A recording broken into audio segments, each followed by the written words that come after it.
Boa noite, pessoal. Boa noite a todos. Sejam muito bem-vindos a mais uma live da Weekend Academy. Hoje com a participação especial do Dr. Rafael Brandão, colega médico oncologista clínico. Já deve estar chegando por aí. Muito contente de fazer essa live. Um tema de tanta importância, né, que é o contexto aí do paciente oncológico, o paciente em contexto de cuidados paliativos, porque quem está trabalhando com cannabis medicinal sabe o potencial transformador dessa ferramenta terapêutica aí para esses pacientes.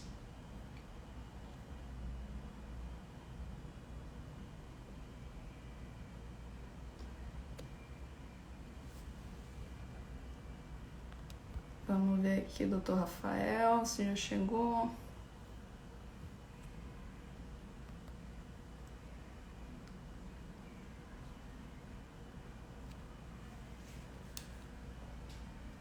Acho que ele ainda não entrou.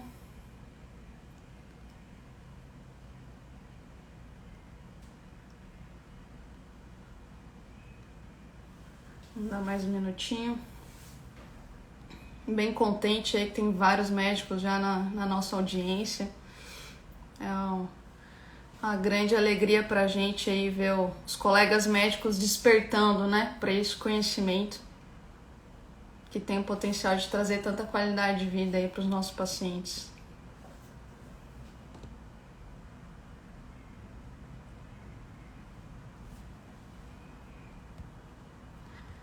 Vamos ver aqui.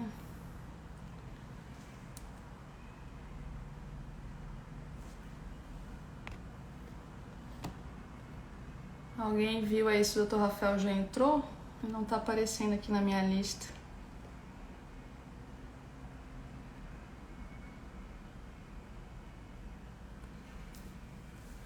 Pessoal que quiser já preparando suas perguntas, já vai deixando aí tudo no esquema aqui, na medida do possível a gente vai respondendo. Bem legal, vários colegas médicos, ó. Dr. Carlos Alberto, Dr. Dione.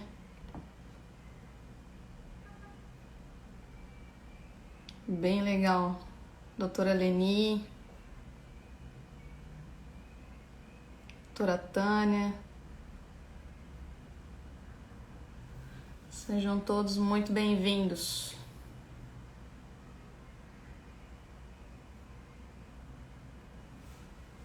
Vamos ver aqui com o Dr. Rafael.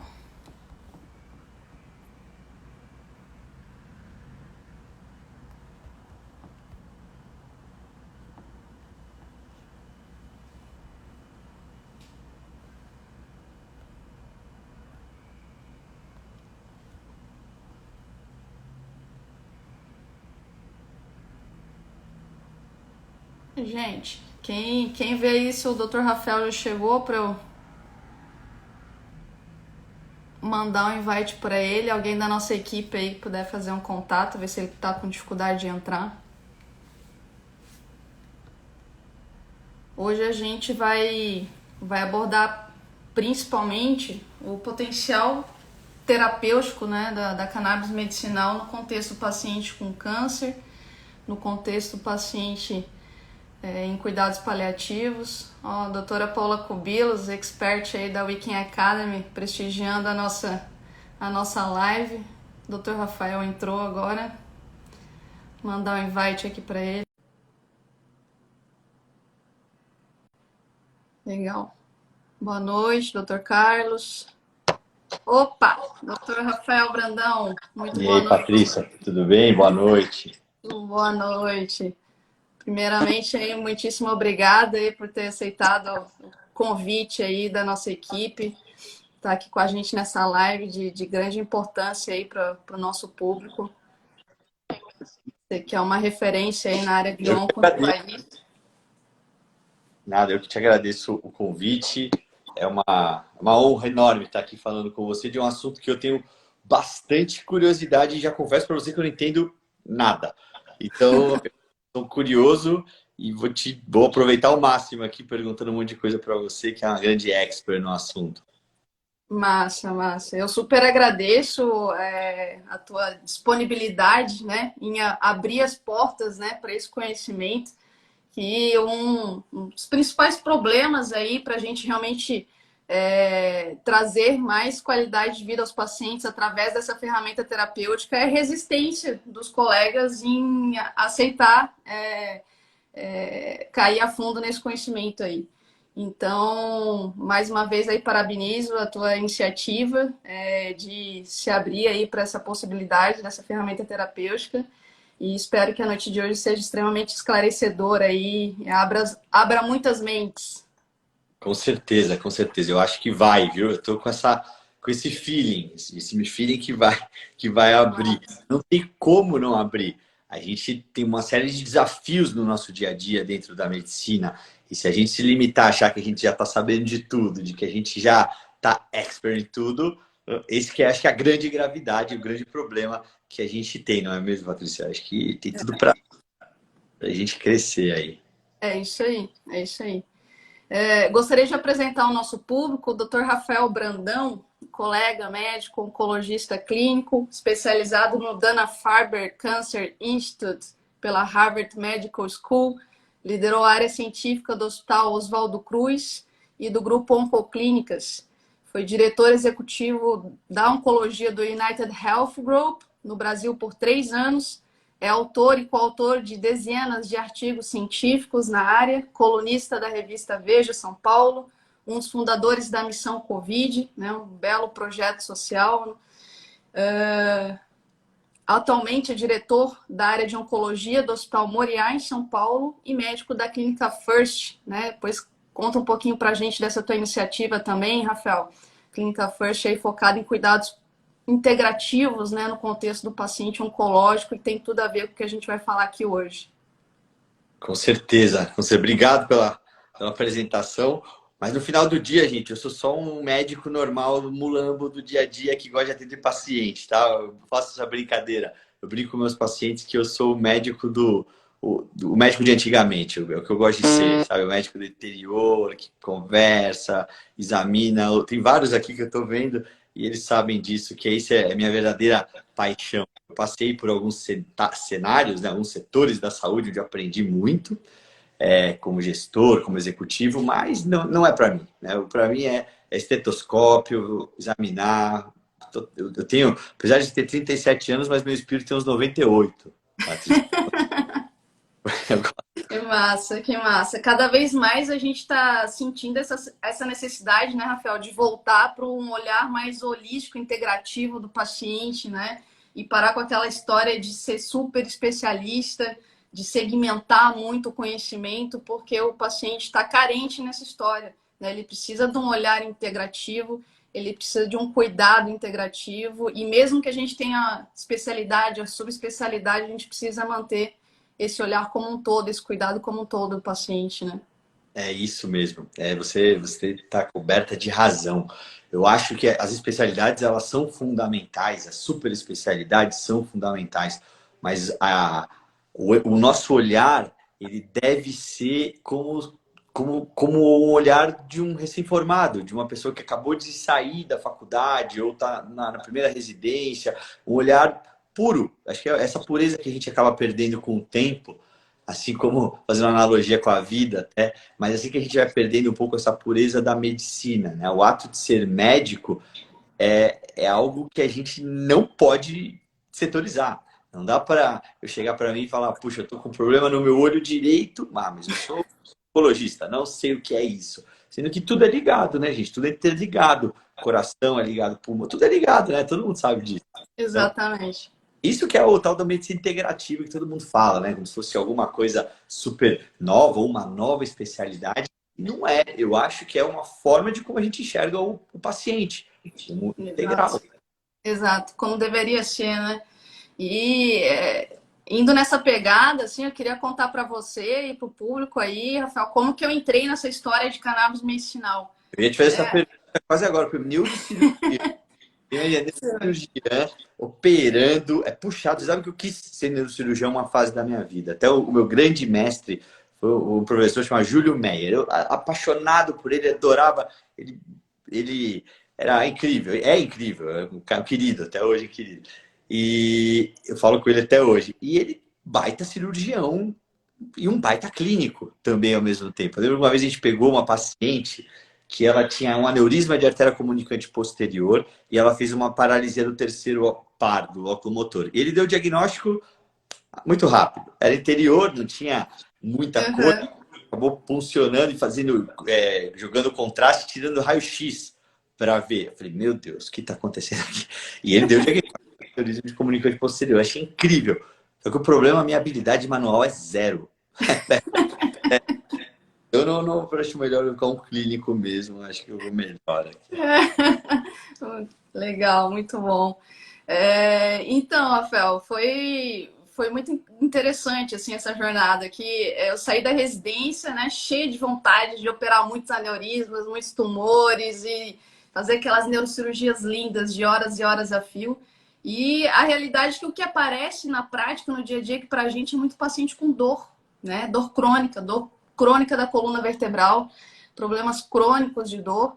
E eu me sentia muito insatisfeita na abordagem que eu estava fazendo com esses pacientes, né, que a gente se limita ou cirurgia, geralmente, né, uma cirurgia mais agressiva, uma artrodese, uma colocação de parafusos, né, ou ficar patinando em antidepressivo, anticonvulsivante, derivado opioide, benzodiazepínico, e os pacientes naquele reme-reme e, ao mesmo tempo, pacientes que não tinham indicação de cirurgia, como os pacientes com fibromialgia, por exemplo, né, tão comum hoje em dia, me sentia muito limitada para ajudar.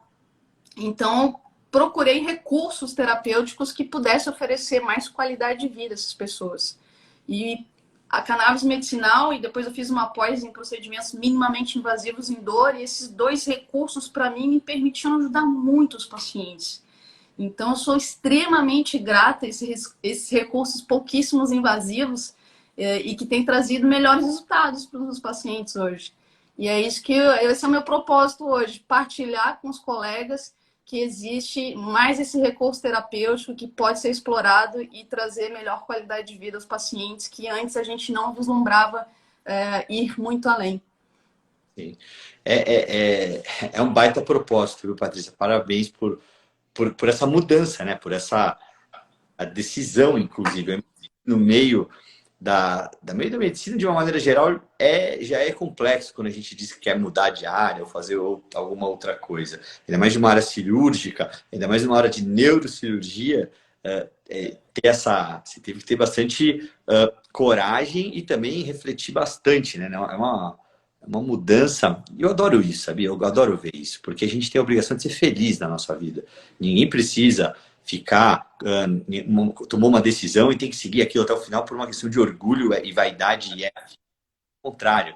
Acho que a gente tem fases. Tem fase que você, puxa, seria a melhor neurocirurgiã que exista. E depois tem fase que você olha a vida com outro jeito. A gente ganha novos óculos, né? A todo momento durante a vida. Eu acho que é zero. Acho que é o contrário, a experiência, até para falar isso para o paciente, para a gente transbordar isso para os nossos pacientes. Não é? Quanta gente que se sente culpada de estar doente. Olha que loucura isso. É verdade, é verdade. E a pandemia acentuou muito isso, né, Rafael? Eu vejo muito aqui os pacientes cada vez mais sem referência, né? Desesperados aí no próprio sofrimento. E eu queria trazer para o público aí, Rafael, que na verdade, assim, cannabis medicinal não é nenhuma novidade, né? Essa planta é usada para fins medicinais há milênios antes de Cristo. Desde 2.700 anos antes de Cristo existem relatos formais históricos do uso dessa planta para fins medicinais. 70 anos depois de Cristo, a referência nossa, né, o médico cirurgião Pedânios Dioscórides, que escreveu aquele livro De Matéria Médica, lá ele já referia a cannabis como medicamento analgésico e anti-inflamatório. Né? A civilização árabe, através de intelectuais como Avicena, disseminou o uso medicinal da cannabis, que chegou inclusive a ser utilizado como medicamento anestésico em procedimentos cirúrgicos. O Tratado de Farmacopeia dos Estados Unidos de 1850 e a primeira publicação do Manual Merck de 1889, Rafael, já referia cannabis para 62 problemas de saúde. Uau, uau. Até a década de 30, até 1930, duas farmacêuticas até hoje conhecidas pela gente, a Park Davis e a Eli Lilly, comercializavam tinturas de cannabis em larga escala nos Estados Unidos, como medicamento analgésico, anti-inflamatório, indutor do sono. Então, o que a gente está fazendo aqui não é nenhuma novidade. O que é novidade, Rafael? A descoberta do sistema endocannabinoide. Você já ouviu falar do sistema endocannabinoide? Eu já ouvi falar, com certeza. Mas e recente, isso que é o mais grave, vamos dizer assim.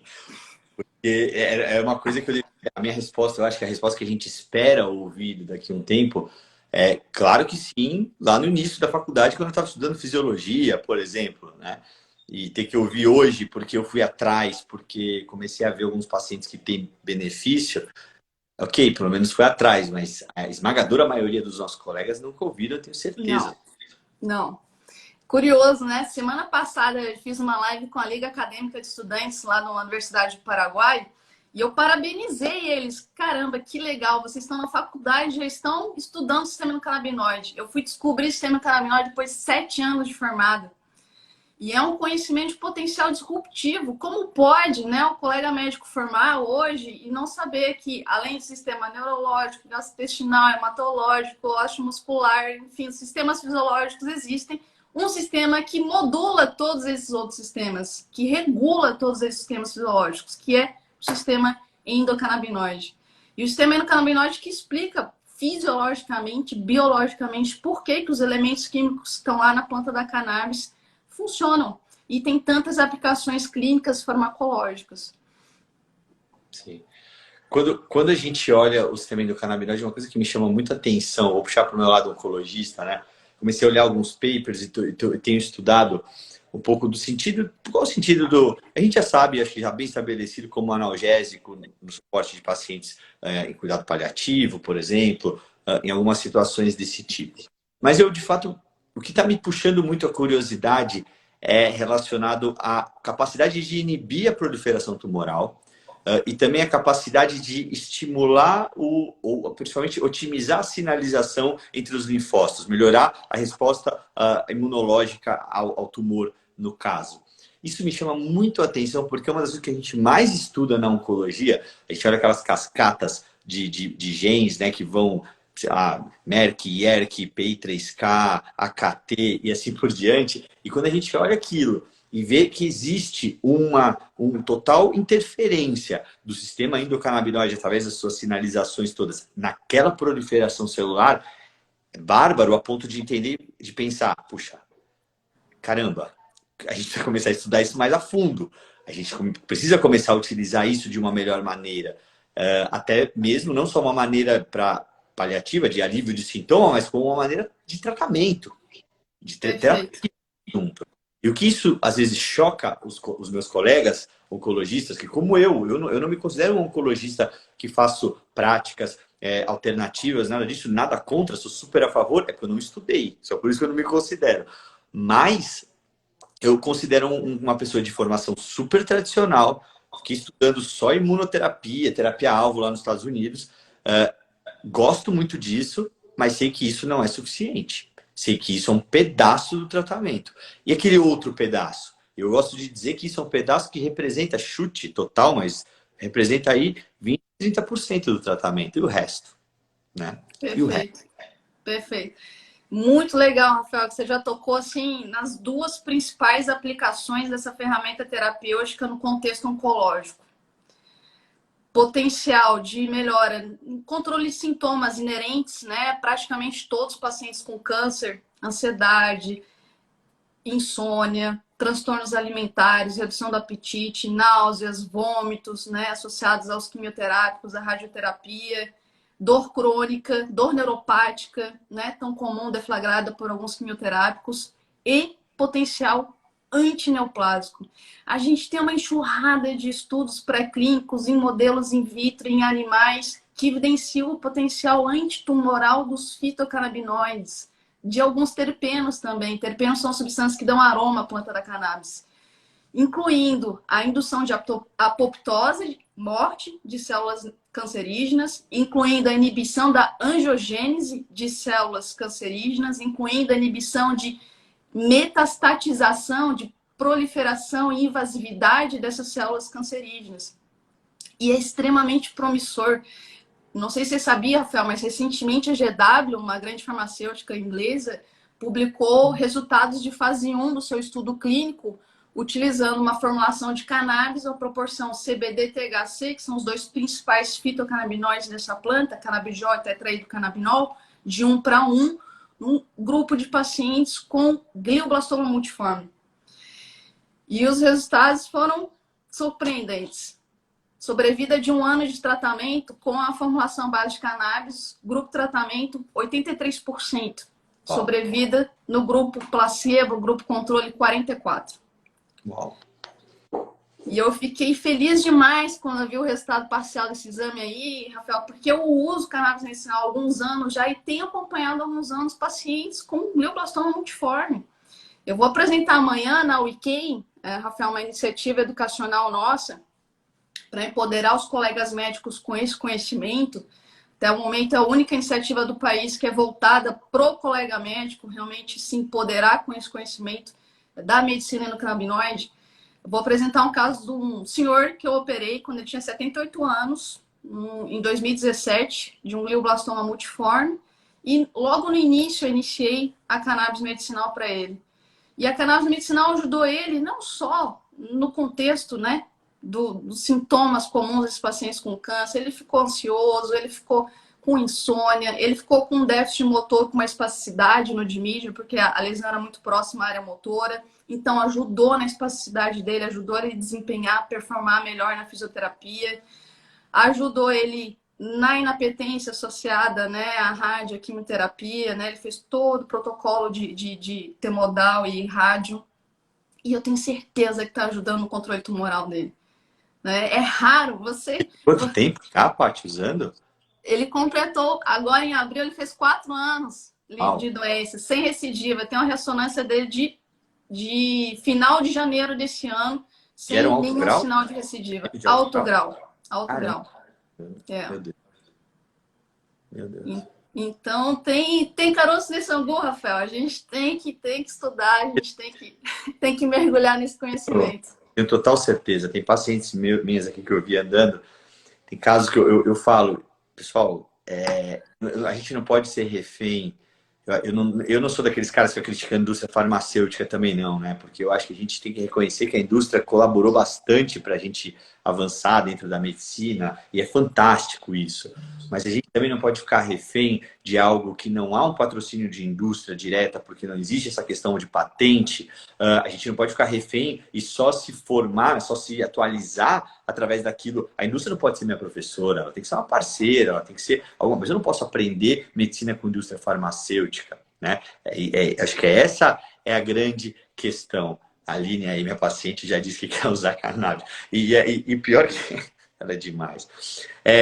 Enfim, eu acho que a gente precisa abrir o horizonte. Assim como a gente tem falado, puxa, eu preciso... Uma vez, esses dias, um radialista me perguntou, doutor, o estresse da câncer, o estresse é um dos causadores de câncer? É muito complexo, porque essa questão que a gente fica refém dessa tal medicina baseada em evidência, que eu adoro, que é a coisa que eu mais estudei na vida, escrevi paper pra caramba, um monte, né, com isso. Mas tem coisa que assim, puxa, como que a medicina baseada em evidência vai me mostrar isso? Como que eu vou desenhar um estudo dizendo que o estresse promove sim ou não câncer? Agora, você tem alguma dúvida que esse negócio te atrapalha de alguma forma? Eu acho que a curto ele pode ajudar, né? Tanto que o estresse, aquela brincadeira, né? Ou foge, né? Luta ou fuga para sobreviver. Legal. Agora, aquela coisa crônica, o estresse crônico, a gente já vê que leva a estados aí de inflamação persistente e que o tumor adora. O sistema imunológico não consegue agir de uma maneira adequada num ambiente completamente inflamado. A minha proliferação celular, o mecanismo de regulação, de apoptose, por exemplo, ele é comprometido. E tem um papel do sistema endocannabinoide como anti-inflamatório, não tem, Paty? As drogas em si, os fitocannabinoides como anti-inflamatório, posso dizer isso? Sem dúvida nenhuma. Aliás, né, os dois principais receptores endocannabinoides, né, CB1 e CB2, a gente sabe que tem vários outros grupos de receptores endocannabinoides, mas um dos mais prevalentes, o CB2, ele caracteristicamente tem a desenvoltura de ser imunomodulador, né? Por isso que ele é um target, né, um alvo tão comum nas doenças imunodepressoras e inflamatórias. E já está muito bem estabelecido o potencial anti-inflamatório do CBD e do THC. Inclusive, tem um estudo, Rafa, de 1991, do Evans, que mostrou que o THC tem um potencial anti-inflamatório 2 vezes maior que a hidrocortisona e 100 vezes maior que a aspirina.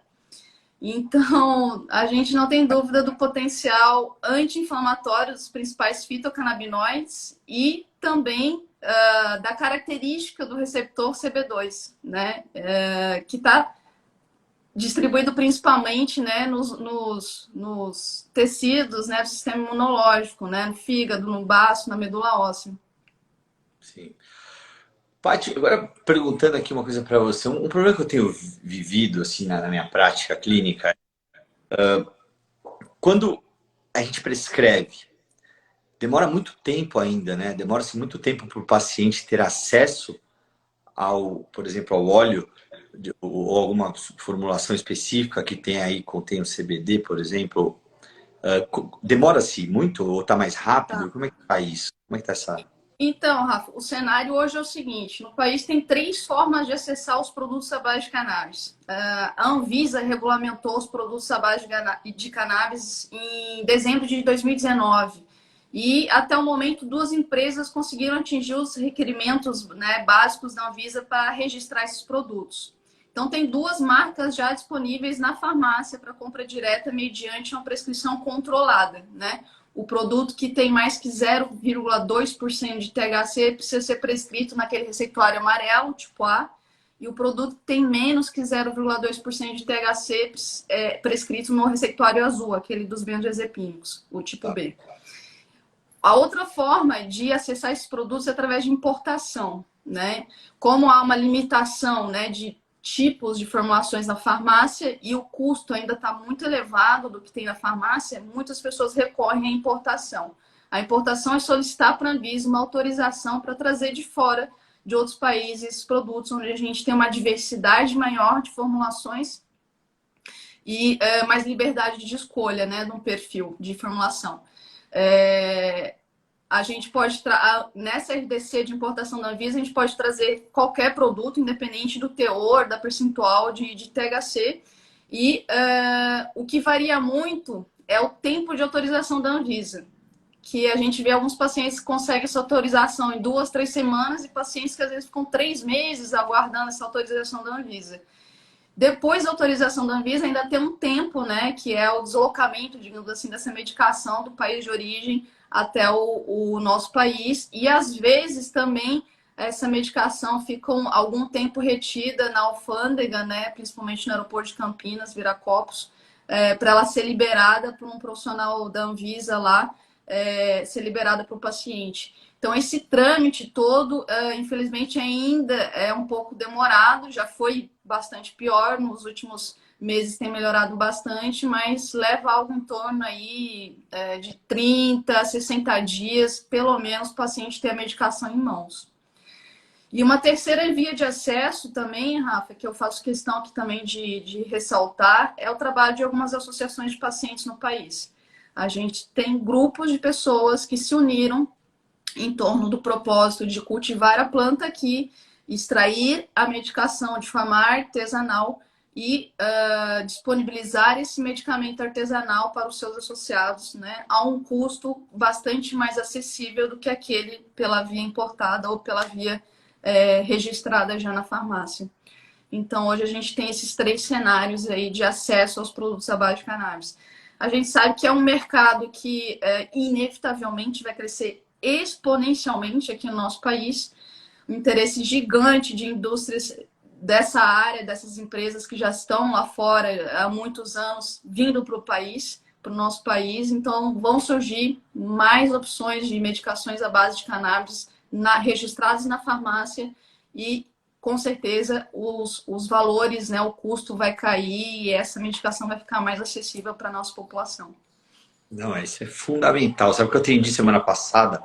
Um colega médico com uma dor, assim, um câncer de cólon metastático, tem algumas metástases para os ossos, com uma dor refratária, opioide, uma série de coisas.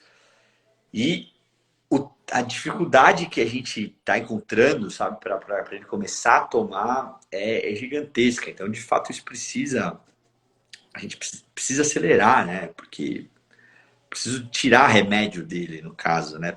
Proporcionar melhor qualidade de vida. Isso é fundamental, não tem como, não é? Sem dúvida, sem dúvida. E aí você tocou num ponto muito legal, Rafa, que é a possibilidade de enxugar a prescrição dos pacientes, né? Quando a gente usa fitoterápicos, né, que é o caso da cannabis, medicamentos de moléculas múltiplas, a gente tem o potencial de ajudar o paciente em múltiplas frentes. Então, um paciente, por exemplo, que tem câncer, que tem dor oncológica, ele se beneficia da cannabis medicinal não só na questão da dor, mas também na questão do humor, na questão do sono, na questão do apetite, né? E isso está sendo refletido em resultados e estudos clínicos. Eu gosto muito de citar, tem um estudo israelense, foi recentemente publicado, acompanhou 3.000 pacientes oncológicos idosos, tá?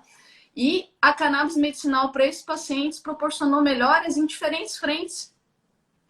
Eu anotei aqui para passar para vocês. Nesse estudo, 74% dos pacientes com câncer que começaram a usar cannabis medicinal referiram melhora dos sintomas de depressão. 70% reduziu sintomas de ansiedade. 55% reduziu sintomas de fadiga. 54% reduziu náuseas e vômitos. Mais de 36% desses pacientes reduziu o uso de opioides. E é aqui eu realço o potencial sinérgico do uso de derivados canabinoides e derivados opioides. Os canabinoides, Rafa, eles são moduladores alostéricos dos receptores mu e delta. E é por isso que é tão comum usar as duas medicações e potencializar os efeitos analgésicos das duas medicações e modular potenciais efeitos colaterais adversos dos opioides. Isso está tendo um impacto profundo na crise dos opioides nos Estados Unidos e do Canadá. A gente já tem estudos que mostram que os estados que legalizaram cannabis medicinal nos Estados Unidos apresentam taxas de mortalidade de overdose por opioides significativamente inferiores aos estados que não legalizaram cannabis medicinal. Uau! É que nos Estados Unidos é um grande problema, né? Né? Os pacientes, o número de adictos, né? De viciados em opioides é gigantesco, sem dúvida alguma. Em relação à forma de usar, de se utilizar, a gente tem quais formas potenciais aí de se utilizar Bem legal a pergunta. Tecnicamente, Rafa, dá para administrar derivados canabinoides em diferentes vias. Tem múltiplas vias de administração, né? Diferente do que a gente está acostumado, né? Geralmente os medicamentos têm uma, duas vias de administração. Os derivados canabinoides podem ser inalados, podem ser usados pela via tópica, podem ser usados pela via oftalmológica, podem ser usados pela via oral, faríngea, sublingual, pela via intrarretal, intravaginal e pela via intravenosa também. Na prática, é mesmo. É mesmo. Na prática, a via de administração mais versátil, né, e que também se demonstra ser a mais segura, com uma curva de biodisponibilidade mais interessante para fins medicinais, é a via oral. A via oral, principalmente a sublingual. E aí, eu vou aproveitar que você tocou nesse ponto para desmistificar uma questão que é muito comum, né, dos colegas e do público, os pacientes, em relação à via inalada, tá?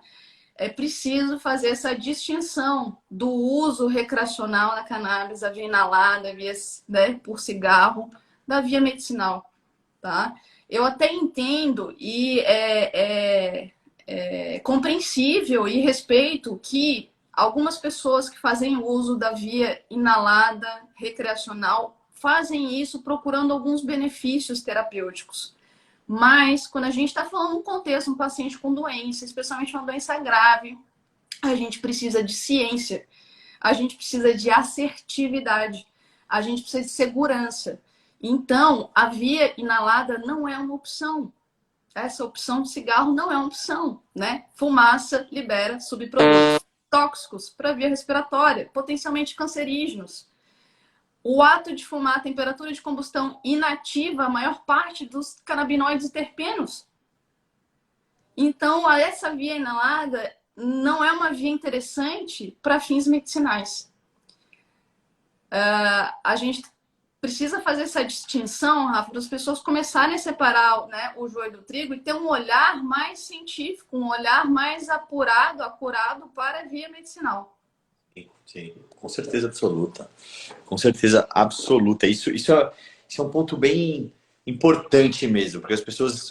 e outra, é importante entender, né, que a maconha que é disponibilizada de uma maneira ilegal, ela contém 1,5 milhão de coisas que menos canabidiol, THC, né, tem tudo ali no meio, né, do que eles acabam prensando e misturando ali. Sem dúvida alguma, isso é algo que deve ser e é heterogêneo, né? Imagina só, cada lugar, cada local onde isso é comercializado é de uma maneira produzido, né? Sem dúvida nenhuma. Uma outra forma que eu vi recente é através da vaporização. Tem algo assim do gênero, não tem? Tem. Então, Rafa, aí assim, a via inalada, através da vaporização, um dispositivo vaporizador que limita a temperatura de aquecimento das flores, que são padronizadas, são testadas, que você sabe qual a miligramagem, o percentual tem de CBD e THC. Para algumas situações, essa via vaporizada, inalada, controlada, vale a pena. Uma delas é um paciente, por exemplo, com câncer e que tem esses acessos de náuseas e vômitos muito intensos. Por quê? A biodisponibilidade da via inalada é muito distinta da via oral. A gente faz um pico rápido, intenso de canabinoide que alivia em poucos minutos os sintomas dos pacientes. Diferentemente da via oral, que não faz esse pico, né, plasmático dos canabinoides e leva mais tempo para trazer efeitos terapêuticos. Então, pontualmente, a via vaporizada através de flores que são padronizadas, normatizadas, que a gente sabe qual é a miligramagem, foram testadas, né? E num dispositivo vaporizador, sim, serve para fins medicinais. Mas, infelizmente, a gente não tem acesso a isso no nosso país, Rafa. Incrível, incrível.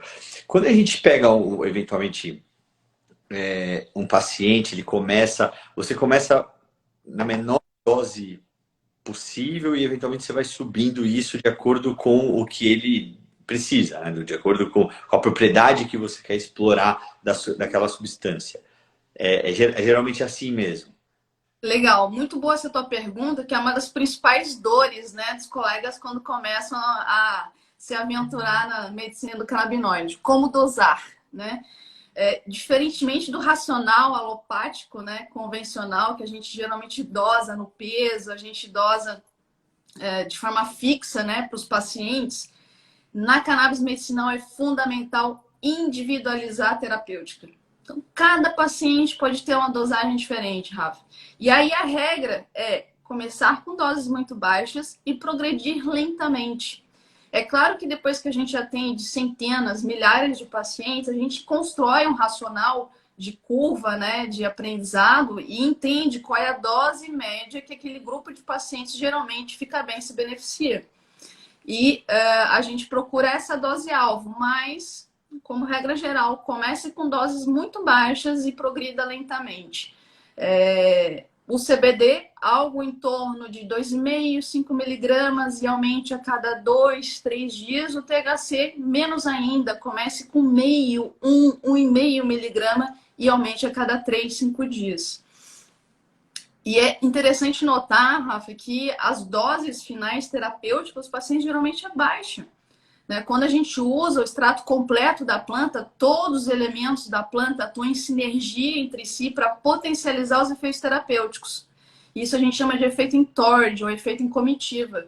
E aí o perfil de desempenho da planta completa é muito melhor do que usar um elemento isolado, do que usar o CBD isolado, do que usar um THC sintético. as doses médias terapêuticas são muito mais baixas quando a gente usa o extrato completo da planta.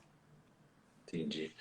E uma coisa curiosíssima, a parte que eu peguei, que eu vi, que existem outras substâncias, outros aí, fitocannabinoides, que uns poderiam tende mais, dar uma tendência maior à sonolência, deixar o paciente mais relaxado, e outros o contrário, até mesmo deixar o paciente agitado, não sei se esse é o termo, mas talvez mais ligado, mais agitado, que é super importante em algumas situações, em algumas patologias que a gente encontra.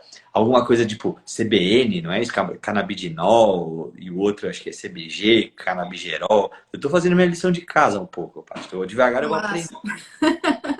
Show, muito bom. Bem legal esse ponto que você tocou.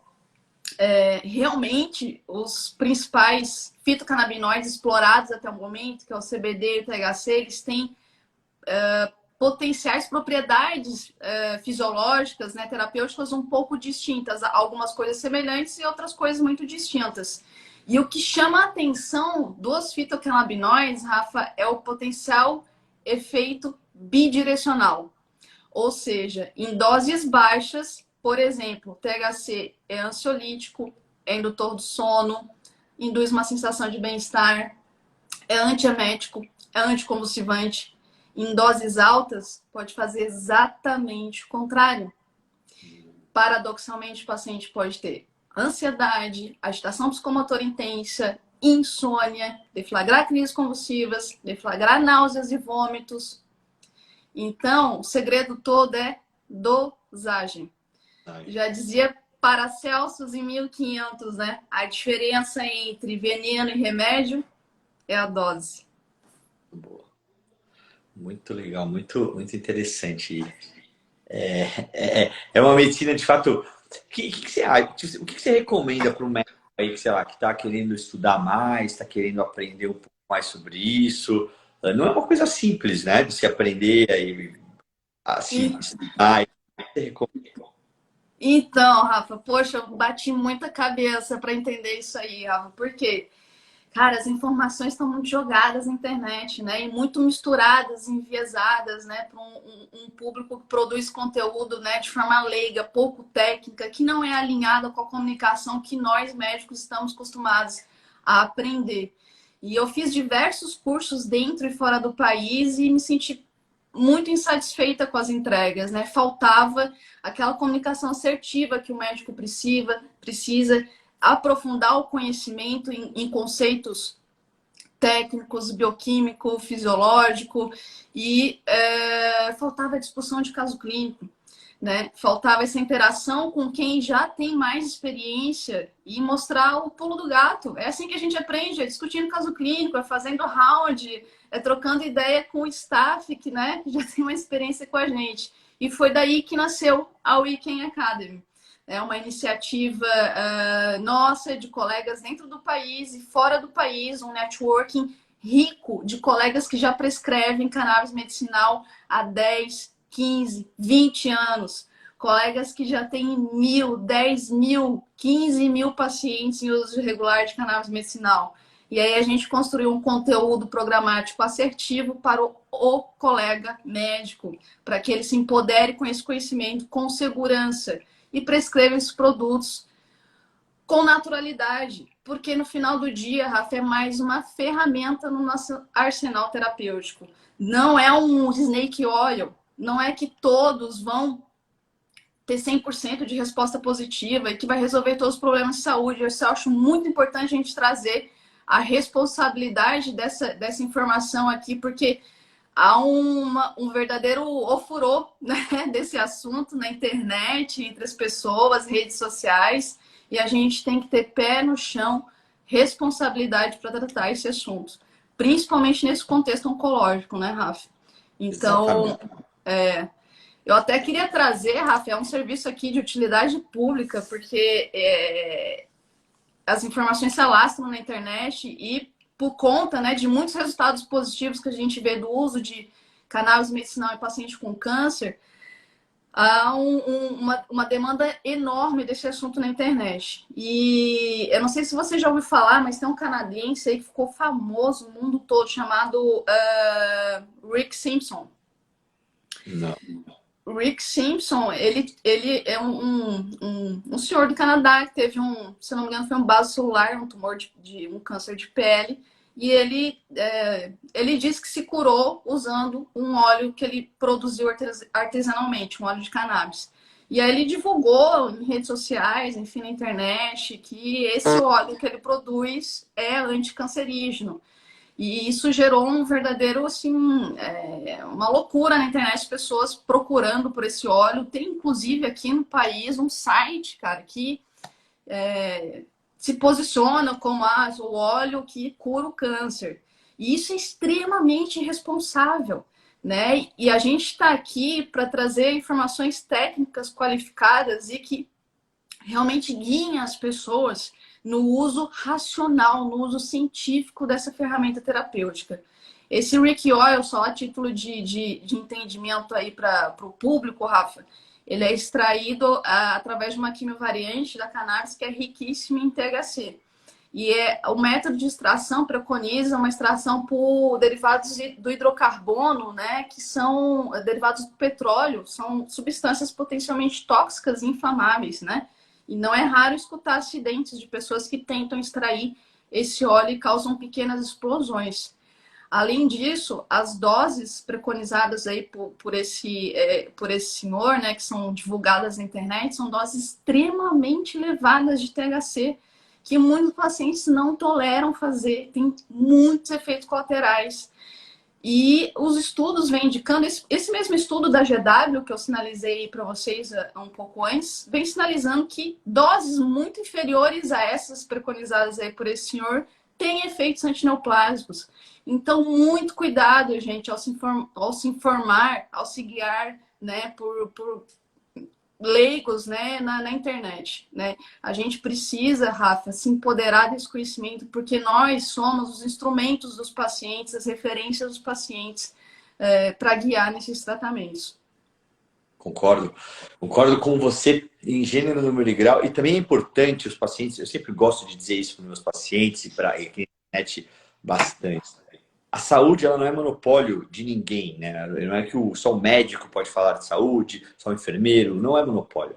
A saúde é algo que deve ser aplicado a todo mundo. É óbvio que cada um tem uma figura, tem um papel ali específico, como se fosse enfim, uma sociedade. Toda sociedade, cada um tem um papel. Porém, todo mundo tem que entender de que a prescrição, a automedicação, o uso em formas distintas do que aquele remédio, do que aquele composto, aquela substância se propõe, ela tem aí os seus danos, tem os eventos adversos e a gente precisa saber lidar com isso. É muito, muito parecido quando a gente sai vendo aquelas fórmulas gigantescas de uma série de compostos que existem ali. Ah, mas é tudo natural, não tem problema algum. Médio, né? Porque de tudo natural, a gente tem milhares de remédios que partiram de alguma coisa natural e que tem aí efeitos colaterais. Então, acho que para nós médicos é importante a seguinte coisa: se você vai prescrever alguma coisa, tenha total conhecimento do que aquilo você está prescrevendo, saber o que aquilo que você está prescrevendo pode eventualmente causar e pode também interagir com os outros remédios todos ali que os nossos pacientes utilizam. E se às vezes o seu médico não vê isso, provoque-o. Provoque. Eu sou uma pessoa que estimula o paciente a provocar médico, provocar no melhor sentido possível. Você é o maior interessado da sua saúde, então provoque-o. Doutor, isso daqui interage com alguma coisa? Tem algum problema disso? E outra, não tem problema nenhum dizer não sei, né? Dizer não sei é algo que é super merece mérito essa pessoa que diz não sei, porque não tem problema algum. A gente não sabe de nada. Cada vez mais, Paty, eu falo isso para meus pacientes e para o meu time o tempo todo. Quanto mais eu estudo, cada vez mais que passo, mais burro eu me sinto. Mas assim, eu não sei nada. A verdade é que a gente não sabe de nada e que a gente está ávido para saber um pouco, alguma coisa. A única coisa que eu sei é que do jeito que está, né, dessa forma matemática de que um paciente assim é igual, sei lá, o câncer de pulmão é igual a todo câncer de pulmão, recebe o mesmo tratamento e assim que vida que segue. Não é. Cada paciente ele tem a sua peculiaridade, ele tem alguma coisa muito próximo de se entender e da gente aprender o tempo todo, né? A gente aprende muito.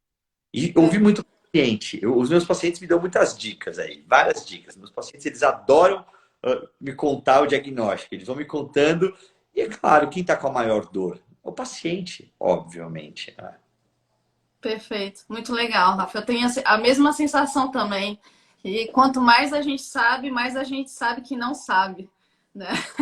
E já dizia Sócrates, né? Bastante tempo atrás. Então, especialmente, né, na medicina endocannabinoide, a gente está só na superfície desse iceberg, né? A gente está só começando a explorar. Imagina, a gente mal e mal explorou 2 fitocannabinoides dessa planta, né? Tem mais de 150. E os terpenos, né? Tem mais de 120. Ao todo, mais de 500 moléculas, né? Toda semana sai papers interessantíssimos sobre essa temática. Tem mais de 20 mil artigos publicados no PubMed, né? Sobre esse tema. Então, tem muito a explorar, muito a aprender.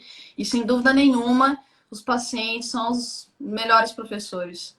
Onde a gente mais aprende, se tiver sensibilidade para escutar, realmente a gente tem muito a aprender.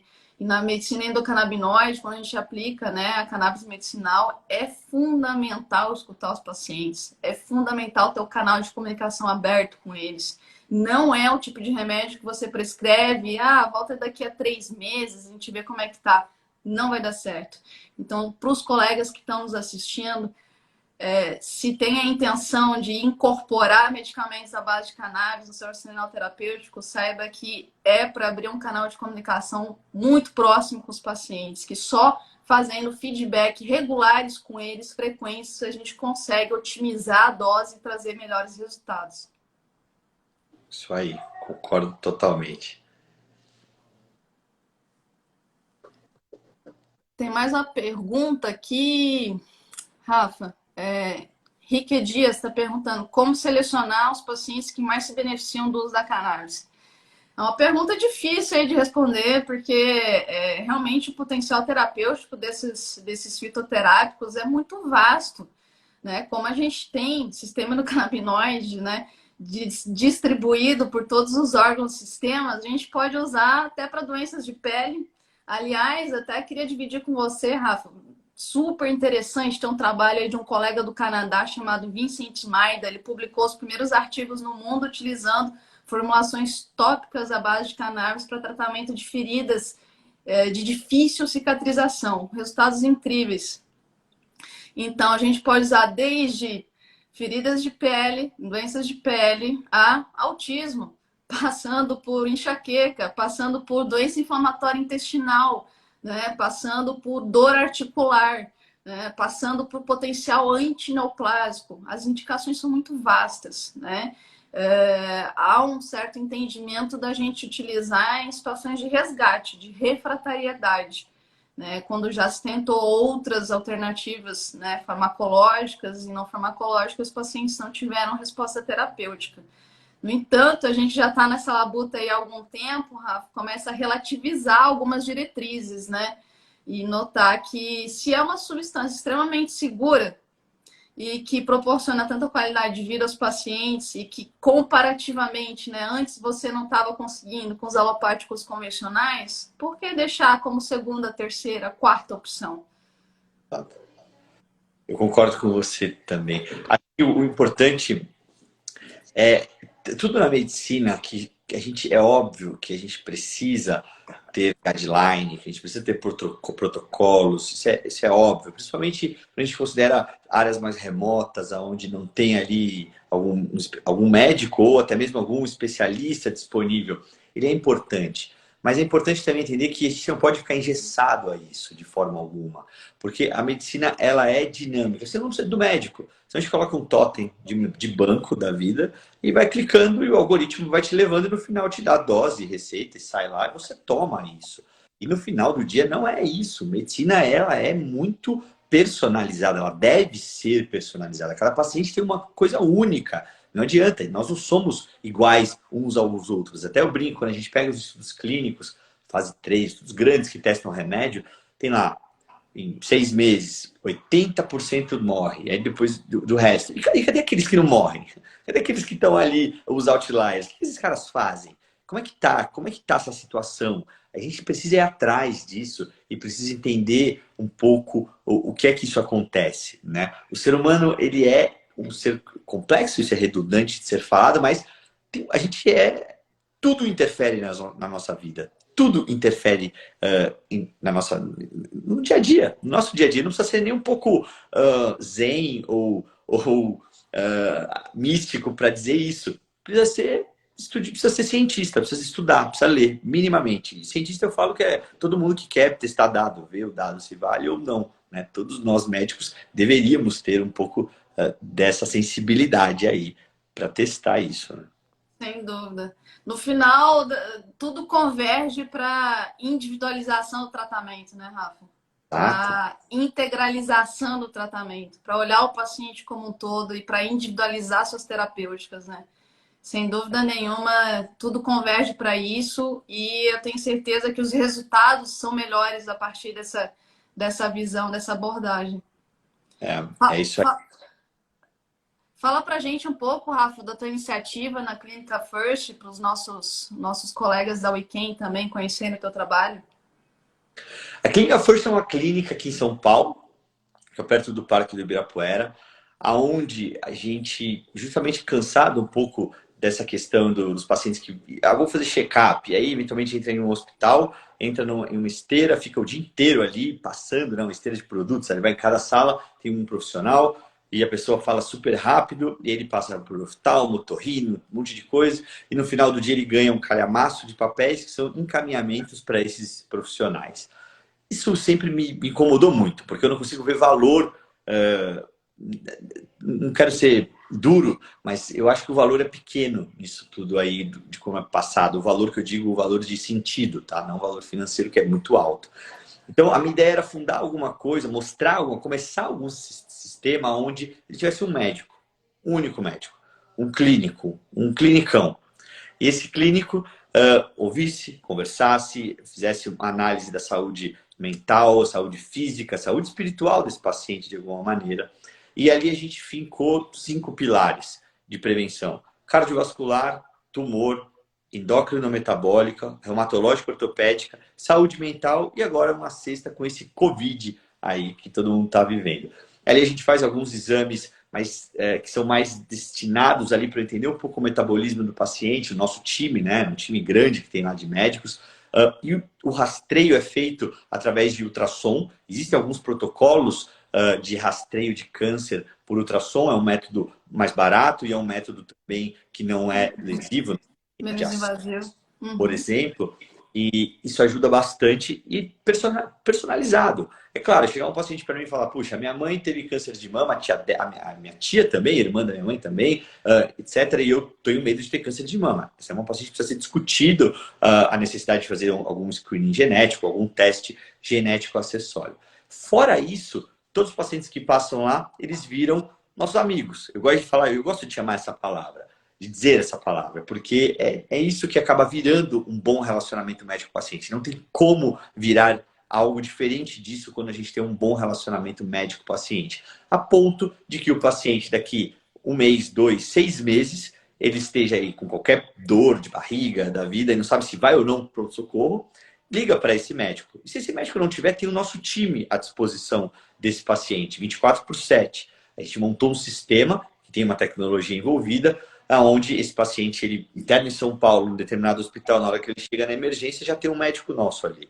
E esse médico, ele navega o paciente da maneira como ele deve ser. Né? A gente sabe que às vezes tem alguns conflitos de interesses que atrapalham um pouco ao navegar do paciente, e aqui a gente tenta tirar tudo. A gente, eu brinco, nós advogamos, né, no sentido da palavra, de defender aí o nosso paciente, os interesses dele, porque medicina é algo muito específico. Se você está na frente de um colega, ele está ali dizendo para você que você tem que internar, ir para UTI, etc., não tem como argumentar muita coisa com o colega.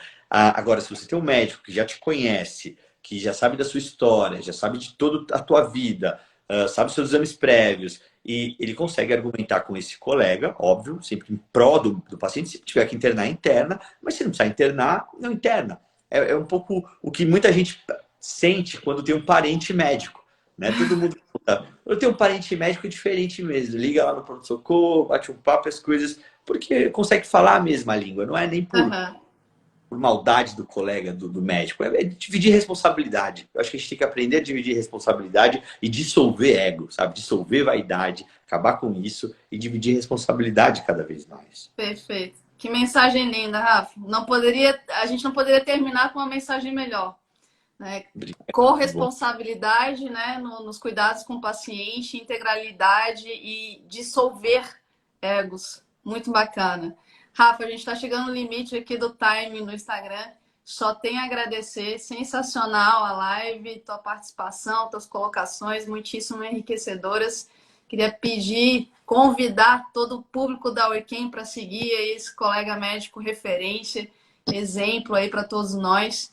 E mais uma vez aí te parabenizar aí pela humildade, né, em aprender, em abraçar esse conhecimento, incorporar os medicamentos à base de cannabis na sua prática. eu te agradeço bastante o convite, foi incrível, adorei estar aqui com você e pode ter certeza que eu vou te perturbar lá na Weekend Academy, com certeza. Massa, obrigadão, Rafa. Um grande abraço para você, uma excelente noite, para todo o nosso público também, um grande abraço. Obrigado, grande abraço, tchau, tchau.